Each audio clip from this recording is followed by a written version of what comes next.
మీ అందరికీ తెలియదు ఏంటంటే నేను రాజు గారిని నేను అంకుల్ అని పిలుస్తాను. ఎందుకంటే నేను 8th 9th క్లాస్ ఉన్నప్పుడు మా నాన్నగారు రాజు గారు కలిసి సినిమాలు చేసేవాళ్ళు. అలా తీసిన ఒక సినిమా తొలి ప్రేమ. సో అప్పుడు సినిమా రిలీజ్ అయిన ఫస్ట్ డే హిట్ తర్వాత మా అందరము ట్రైన్లో వెళ్ళాము తిరుపతి. అప్పుడు అక్కడ మా ఇద్దరు కొంచెం బాండ్ ఏర్పడింది. ఆ తర్వాత వచ్చాక నేను కాలేజ్ బంక్ కొట్టిన వల్ల నేను ఇలాగ దొరికిపోతుండేవాడిని. ఒక ఇన్సిడెంట్ ఇంకా నాకు బాగా గుర్తుంది. సంజయ్ థియేటర్ బయట రోడ్లో మీరు ఇటు సైడ్ వస్తున్నారు కార్లో, నేను ఇటు సైడ్ ఒక బైక్లో వెళ్తున్నాను. సినిమాలో ఒక హీరో హీరోయిన్ చూసినట్టు లుక్స్, అంత బిజీ రోడ్లో ట్రాఫిక్లో మీరు నన్ను చూడడం నేను మిమ్మల్ని చూడడం చూసి నేను భయపడిపోయి మీకు కాల్ చేసి అంకుల్ ఇంట్లో చెప్పకుండా చెప్పడము, థ్యాంక్ యూ మీ ఇంట్లో చెప్పలేదు, మీరు చెప్పుంటే అప్పుడు నాకు పగిలిపోయి ఉండేది. సో అది మా ఇద్దరి మధ్య ఉండే బంధం. సో ఆ తర్వాత కలిసి నేను హీరో అయ్యాను, తను ప్రొడ్యూసర్ అయ్యాడు. అండ్ అంకుల్ ఫస్ట్ మీ ఇండస్ట్రీకి వచ్చింది నాకు గుర్తున్నంత వరకు మీరు హీరో అవుదామని వచ్చారంట, కరెక్టా కాదా? ఒక సినిమా స్టార్ట్ కూడా అయింది, మధ్యలో అయిపోయింది. ఇది కరెక్టా ఫాల్సా? కాదు, ఫాల్స్. పక్క ఫాల్స్. ఓకే, మీ ఫస్ట్ సినిమా దిల్. ఆ సినిమా స్టార్ట్ ఎలా అయిందంటే అప్పటికి ఆది ఇంకా రిలీజ్ అవ్వలేదు, జయం రిలీజ్ అవ్వలేదు. వినాయక్ గారిని మా నాన్నని హోటల్లో కూర్చోబెట్టి ఎప్పుడు సినిమా రిలీజ్ కంటే ముందే మీరు దాన్ని లాక్ చేశారు. అసలు మీ నమ్మకం ఏంటి, మీ ధైర్యం ఏంటి? రిలీజ్ కాకముందే అప్పటికి ఆది మూవీ రిలీజ్ అయింది, నీ జయం రిలీజ్ కాదు. అప్పటికి ఆది రిలీజ్ అయ్యి వినయ్ నేను బేగంపేట సైడ్ వెళ్తున్నాము, నీ జయం పోస్టర్స్ ఉన్నాయి. ఓకే. సో జయం పోస్టర్ చూసి అన్నాక ఎవరి కుర్రాడు భలే ఉన్నాడంటే మా సుధాకర్ రెడ్డి కొడుకు జయం సినిమాతో లాంచ్ అవుతుండే, భలే ఉన్నాడన్నా నీ సినిమా అయినతో చేద్దామా అన్నాడు. వై నాట్, ఇమ్మీడియట్లీ నేను డాడీకి ఫోన్ చేసి ఆ మీటింగ్, నీ జయం రిలీజ్ కాకంటే ముందే మీటింగ్ చేసాము. సో దిల్తో మీ పేరు దిల్ రాజుగా అయింది. సో మీ ఫీలింగ్ ఏంటి? వినాయక్ గారు మేము మీకు ఇచ్చాం మా పేరు, లేదంటే మీ డబ్బులు పెట్టి మీరు మాకు హిట్ ఇచ్చారు కాబట్టి సొంత పేరు మీరు పెట్టుకున్నారా? అంటే జనాలు ఇచ్చారు అది.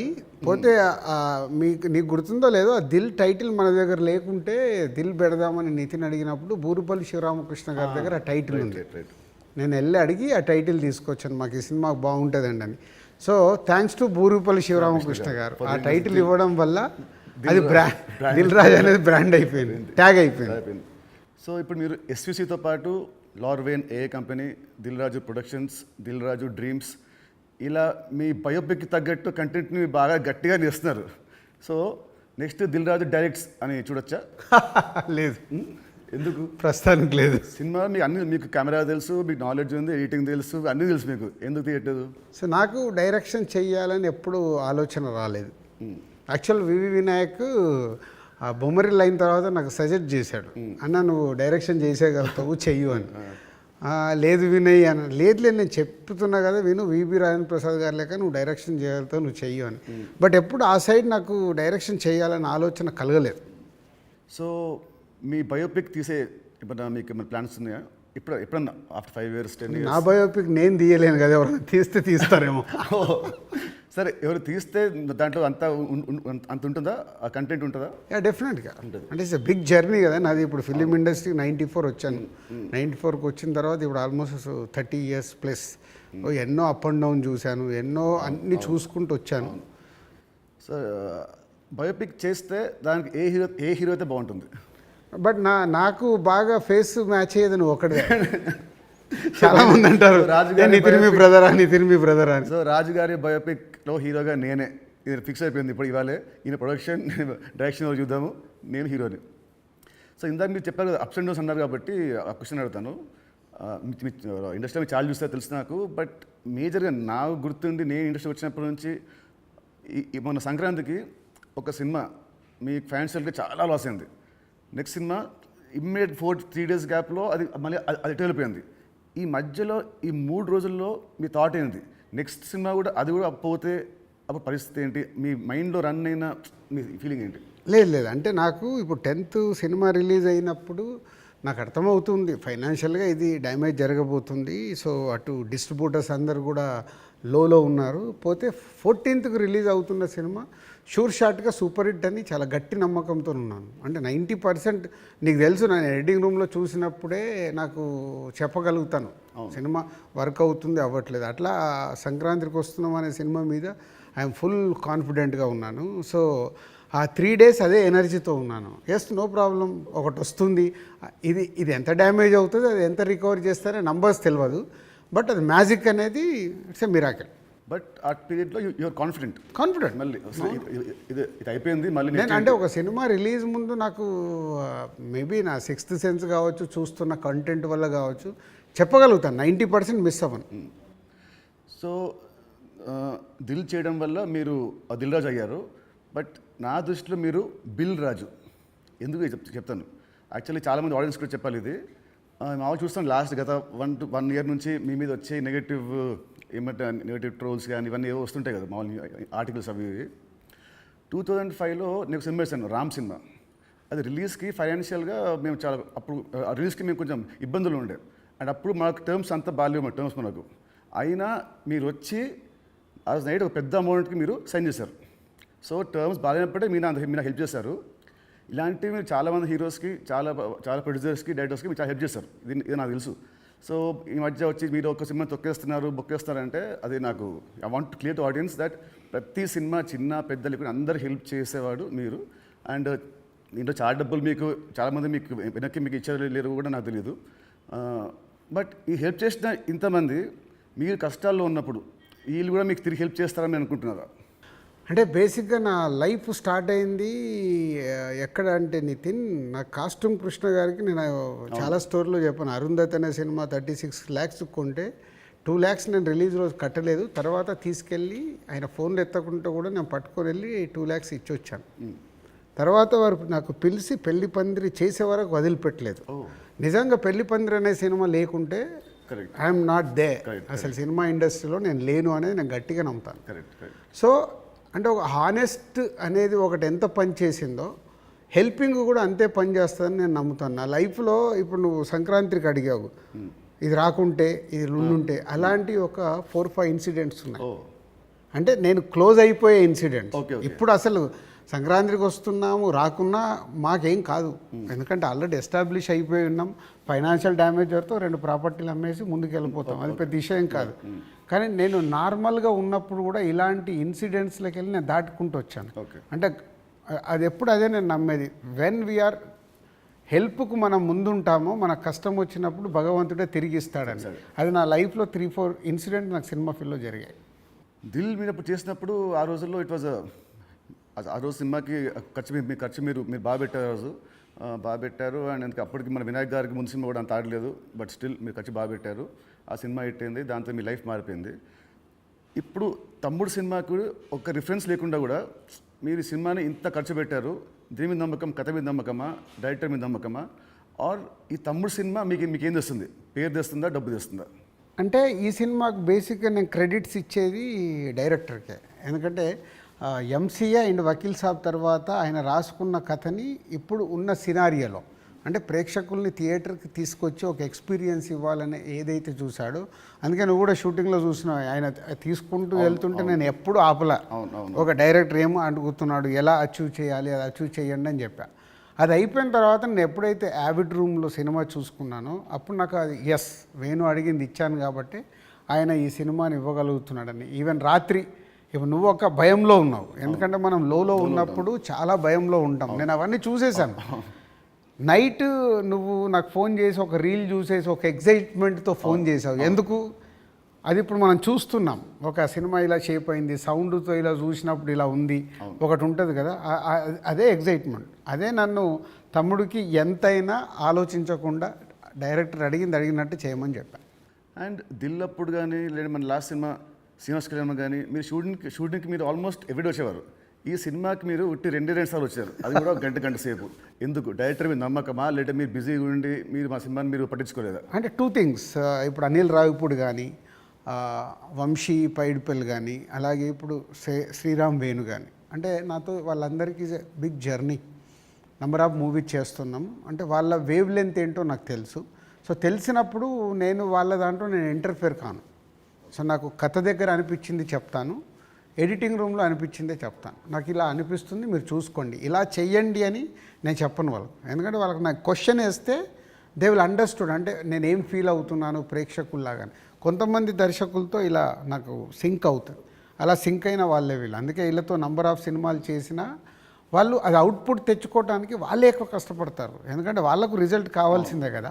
సో నేను ఇప్పుడు శ్రీనివాస కళ్యాణం ఉంది, ఇప్పుడు శతమానం భవ తర్వాత శ్రీనివాస కళ్యాణం చేస్తున్నాను కాబట్టి ఫుల్ టైం సో అక్కడే ఉండి ఎలా తీయాలి ఏంటి, సో ఏదైనా తప్పు జరుగుతుంటే కూడా సతీష్కు చెప్పి కరెక్ట్ చేయడం. సో అది నా ప్రాసెస్.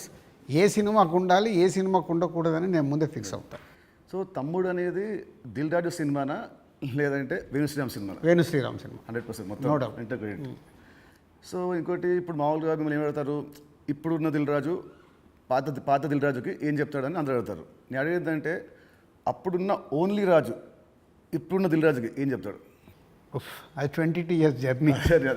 అంటే అంటే సినిమా అంటే దిల్లు సినిమా నీకు మనకు అండర్ ప్రొడక్షన్లో ఉన్నప్పుడు షూట్ జరుగుతున్నప్పుడు నీకు దుబాయ్లో సాంగ్ చేస్తుంటే సడన్గా బైక్ స్కిడ్ అయ్యి నీ కాలు పైన పడి కాలు పైన పడితే మధ్యాహ్నంకి వెళ్ళి షూటింగ్ ఆపేసాం.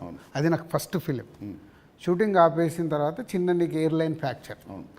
వినాయక్ ఇక్కడ ఉన్నాడు, నెక్స్ట్ ఠాగూర్ సినిమాలో బిజీగా ఉన్నాడు, అన్న మీరు వెళ్ళి సాంగ్స్ తీసుకొని రండి అన్నాడు. నీకు ఎయిర్లైన్ ఫ్రాక్చర్ అయ్యి మన హోటల్కి వెళ్ళిన తర్వాత ఇంకా మనం నెక్స్ట్ డే షూటింగ్ చేయడానికి స్కోప్ లేదు, ప్యాకప్ అందరు రిటర్న్ వెళ్ళిపోవాలి. సో అప్పుడు లక్ష్మణ్ అంకులు శిరీష్ అంకులు టెన్షన్లో ఉన్నారు, నేనేమో వెళ్ళిపోయి పడుకున్నాను. పడుకొని 4 o'clock లేసేసి శంకర్ మాస్టర్ డోర్ కొట్టి, మాస్టర్ రేపు నైట్ వెళ్ళిపోవాలి, నీకు ఇప్పుడు 2 పాటలలో ఏమేమి బ్యాలెన్స్ ఉన్నాయో ఒక్కసారి లిస్ట్ రాయని 6 గంటల వరకు కూర్చొని ఆయనతో రాపిచ్చి, ఇవి నితిన్ కాలు కింద పెట్టకుండా నువ్వు ఎలా మేనేజ్ చేయగలుగుతావు అంటే శంకరు నేను మళ్ళీ డిఓపిని పిలుచుకొని మేము కూర్చొని డిజైన్ చేసాం. డిజైన్ చేసి మీకు చెప్తే మీరు అందరూ ఏంటి షూటింగ్ ఉందా ఎలా చేస్తారు అంటే ఇలా చేయబోతున్నాం, విల్ ఫినిష్ నెక్స్ట్ 2 days అని నీ కాలు కింద పెట్టనివ్వకుండా 2 రోజులు షూటింగ్ చేయించా కూర్చొని స్టాండింగ్. అంటే నా మొదటి సినిమా నాకు ఆ సిచ్యువేషన్ అలాంటిది. ఆ రోజు 2 రోజులు షూటింగ్ ఆగకుండా చేసుకొని వచ్చి రిలీజ్కి ముందు మళ్ళీ ఆర్ఎఫ్సికి వెళ్ళి ఆ బ్యాలెన్స్ షాట్లన్నీ 2 పాటల్లో తీసి మ్యాచ్ చేసాం. అంటే అది నా ప్యాషన్. అంటే మొదటి సినిమాలోనే నేను ఒక సమస్య వస్తే దాన్ని జాగ్రత్తగా హ్యాండిల్ చేసుకొని సినిమాకి ఎలాంటి డ్యామేజ్ జరగకుండా చేయగలిగా.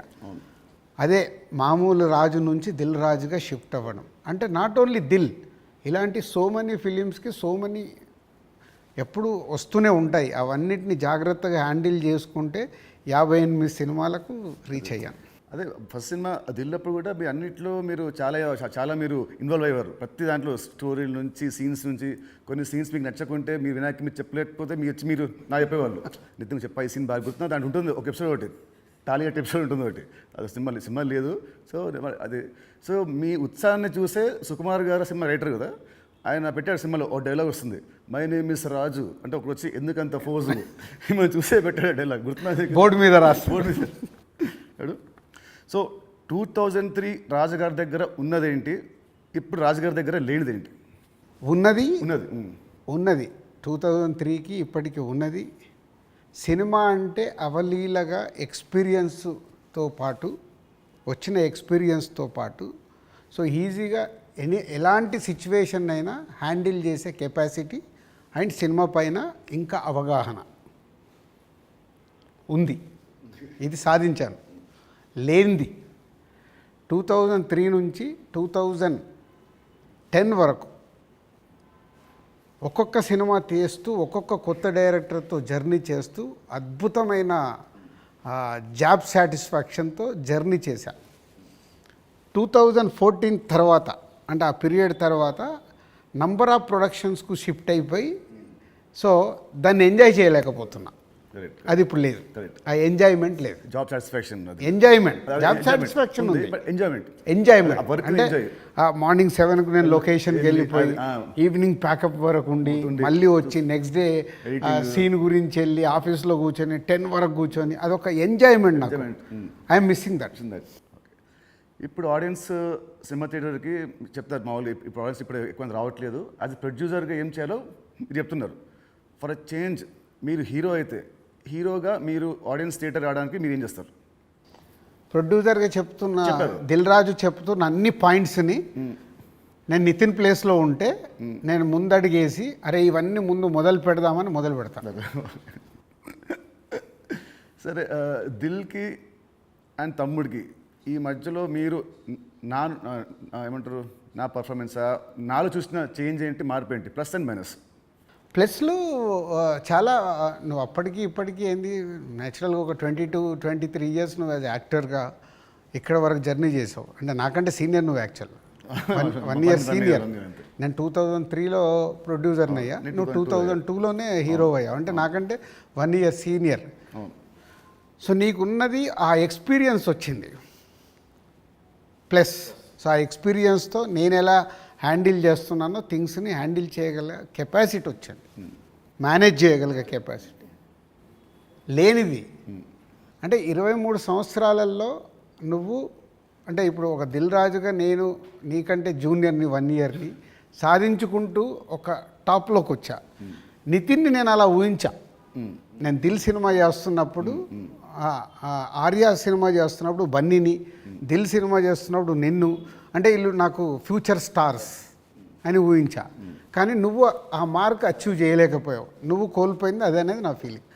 ఇప్పుడు తమ్ముడితో నాకు మళ్ళీ వస్తుందనుకుంటారా ఆ పూర్వ వైభవం? తమ్ముడితో సక్సెస్ఫుల్ హీరోగా వస్తావు, కానీ ఇది సరిపోదు. ఎల్లమ్మతో కొట్టాలి. సో దిల్కి సీక్వెల్ చేసే ప్లాన్ ఏమైనా ఉందా? ఎందుకంటే అదొక మంచి బ్రాండ్ వాల్యూ. మళ్ళీ వినాయక్ గారితో నాతోని దిల్ పార్ట్ 2 అంటే అప్పుడు ఫాదర్ క్యారెక్టర్ నువ్వు వేయాలి, కొడుకు క్యారెక్టర్ నువ్వు వేయాలి. ఉంది కదా, ఇలాగ సినిమాలో ఉంది కదా, ఇచ్చాం కదా మనం లీడ్. కరెక్ట్, సినిమాలో మనకు లీడ్ ఉంది, సినిమా లీడ్ ఉంటుంది. అది వేసుకొని లాస్ట్ సీన్ అదే ఉంటుంది, ప్రకాష్ రాజ్ గారిది ఫోటో మీదకి వెళ్ళి రివీల్ చేస్తే అలా చేయాలి. అప్పుడు 1 word ఆన్సర్స్ కావాలి. 1 word or 2 words మీ ఇష్టం. 1-2 words ఆన్సర్స్. మీకు చెప్తాను కొన్ని పేరు వినగానే మీకు వచ్చే ఫస్ట్ మీ థాట్స్. పవన్ కళ్యాణ్ గారు is my star. Mahesh Babu గారు. మహేష్ గారు మా ఇద్దరికి ఒక తెలువని అండర్లింక్ ఉంటుంది. ప్రభాస్ గారు ఈజ్ మై డార్లింగ్.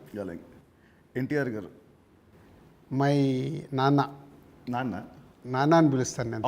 ఓ అదేంటి ఆ లింక్ ఏంటి? అది అప్పుడు తారక్తో డిస్ట్రిబ్యూటర్గా ఉన్నప్పుడు క్లోజ్నెస్ ఉండి బృందావనం చేస్తున్నప్పుడు అప్పటికి కొడాలి నాని గారు వీళ్ళందరూ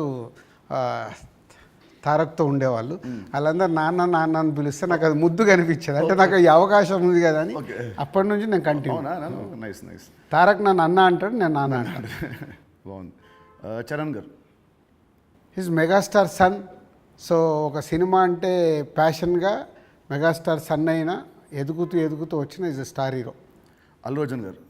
బనీ is my brother. Next Sirish Reddy గారు. శిరీష్ అందరికీ తెలిసింది మై బ్రదర్. పోతే మా ఇద్దరికి సినిమా దాంట్లో ఎప్పుడు ఒక కాన్ఫ్లిక్ట్లో ఉంటాం. అవునా? ఓకే. అంటే ఆలోచన విధానంలో కాన్ఫ్లిక్ట్గా మాట్లాడుతుంటాం, బట్ కన్క్లూడ్ చేస్తాం, రిజల్ట్ ఉంటుంది మాకు. About Venu Sriram. Venu is my boy. Thammudu సినిమాని 3 ముక్కలు చెప్పాలంటే Thammudu, what is Thammudu for you? Nithin నాకు తమ్ముడు, వేణు నా తమ్ముడు. తమ్ముడు సినిమా మీకు పేరు తెస్తుందా, మీకు డబ్బు తెస్తుందా? ఫస్ట్ పేరు తెస్తుంది, తర్వాత నేను పెట్టిన డబ్బు తెస్తుంది, ఇంకా అద్భుతాలు జరిగితే లాభాలు తెస్తుంది. సో July 4th సినిమా వస్తుంది తమ్ముడు. సో ఆడియన్స్కి మీరేం చెప్తారు? ఎస్, అన్ని ఇంటర్వ్యూలలో చెప్తున్నట్టే. సో ఈ సినిమా, ప్రతి సినిమా అందరికీ ఇంపార్టెంటే. ఈ సినిమా వేణు శ్రీరామ్, సో ఎంసీఏ వకీల్ సాబ్ తర్వాత బెస్ట్ సినిమా, ఆడియన్స్కి ఒక ఎక్స్పీరియన్స్ సినిమా ఇవ్వాలని చాలా కష్టపడి అవుట్పుట్ ఒక రేపు ఎక్స్పీరియన్స్ ఇవ్వబోతున్నాడు అవుట్పుట్తో. సో అది నో డౌట్. సో దిల్ రాజుగా నాకు సంక్రాంతికి వస్తున్నాం ఒక బ్లాక్ బస్టర్ అయితే, దాని తర్వాత మా బ్యానర్ నుంచి వస్తున్న వెంకటేశ్వర క్రియేషన్ నుంచి వస్తున్న ఒక మంచి సినిమాతో దిల్ రాజు మీ ముందుకు తీసుకొస్తున్నాడు ఈ సినిమాని. ఇది నాకు సక్సెస్తో పాటు ఒక ఎనర్జీని ఇస్తుంది. బట్ నితిన్కి ఇది సక్సెస్ చాలా అవసరం. సో ప్రాపర్గా సినిమాని మీకు నచ్చే విధంగా రెడీ చేసి మీకు తీసుకొస్తున్నాం. July 4th మీరు థియేటర్కి రండి, ఫ్యామిలీస్తో వచ్చి మీరు ఎంజాయ్ చేస్తారు సినిమా, అది నా ప్రామిస్. ఎంజాయ్ చేసిన సినిమాని బయటికి వెళ్ళిన తర్వాత మీరే చెప్తారు ఒక వావ్, అంటే నితిన్కి ఒక కొత్త సినిమా, కొత్త అప్రోచ్. ట్రైలర్ కంటే ముందు తమ్ముడు వేరు, ట్రైలర్ వచ్చిన తర్వాత నితిన్తో ఇలా తీశారా సినిమా అన్నారు, అది ఫస్ట్ పాయింట్. అలాగే తమ్ముడు అని టైటిల్ పెట్టుకొని ఏ సర్టిఫికేట్ తీసుకున్న దిల్ రాజు. సో ఇది సెకండ్ పాయింట్. అంటే థియేటర్ ఎక్స్పీరియన్స్ కోసం కాంప్రమైజ్ అవ్వకుండా ఏ సర్టిఫికేట్ కూడా తీసుకున్నాము. యూఏ సెన్సార్ వాళ్ళు కొంచెం లెంత్ తగ్గించుకొని యూఏ తీసుకోండి అన్న కానీ ఏ సర్టిఫికేట్ తీసుకోవడానికి థియేటర్లో ఎక్స్పీరియన్స్ మిస్ అవ్వకూడదు. ఏదైతే డైరెక్టర్ అనుకున్నాడో, నితిన్ ద్వారా ఏదైతే మీకు అందివ్వాలనుకున్నాడో, నితిన్ చుట్టూ ఒక 5 ఉమెన్ని పెట్టి ఒక కాన్సెప్ట్ ఫిలింగా 80% ఆఫ్ ద ఫిలిం మీకు ఫారెస్ట్లో ఉంటుంది. ఇది 24 అవర్స్లో జరిగే కథ. ఒక ఎక్స్పీరియన్స్ మట్టుకు డెఫినెట్గా ఈ సినిమాతో పొందుతారు. Please come and watch in theatres from July 4th. తమ్ముడు సినిమా ఉంది. తమ్ముడు సినిమా రిలీజ్ కాకముందే మీరు నాకు వెళ్ళమ్మా అనే ఒక కథ వినిపించారు. మామూలు ఇండస్ట్రీలో ఉంటుంది, ఈ సినిమా హిట్ అయితే నెక్స్ట్ సినిమా చేస్తాము అని ఉంటుంది. మీకు ఏంటి మళ్ళీ మీ మైండ్ సెట్ ఈ సినిమా రిజల్ట్తో సంబంధం లేకుండా నాతో నెక్స్ట్ సినిమా చేస్తున్నారు, ఇమీడియట్ సినిమా? సేమ్ నాకు సుబ్రహ్మణ్యం ఫర్ సేల్ జరుగుతుంది తేజుతో. అనిల్ రావిపూడి పటాస్ రిలీజ్ అయింది. పిలిచి అనిల్ సినిమా చేస్తా అన్నప్పుడు సుబ్రహ్మణ్యం ఫర్ సేల్లో ఒక సాంగ్ చూపించి ఈ హీరోతో సినిమా చేద్దామని చెప్పా. అప్పటికే పిల్ల నువ్వు లేని జీవితం చేశాం గీత వాళ్ళతో కలిపి. సో సుబ్రహ్మణ్యం ఫర్ సేల్ సినిమా హిట్ అవ్వబోతుందని నాకు అర్థమైంది. నాకు అర్థమై వైనాట్ అంటే పటాస్ పెద్ద హిట్ అయింది. సుబ్రహ్మణ్యం ఫర్ సేల్ హిట్ అయినప్పుడు వాళ్ళిద్దరు కలిస్తే సుప్రీం అయింది. ఓకే.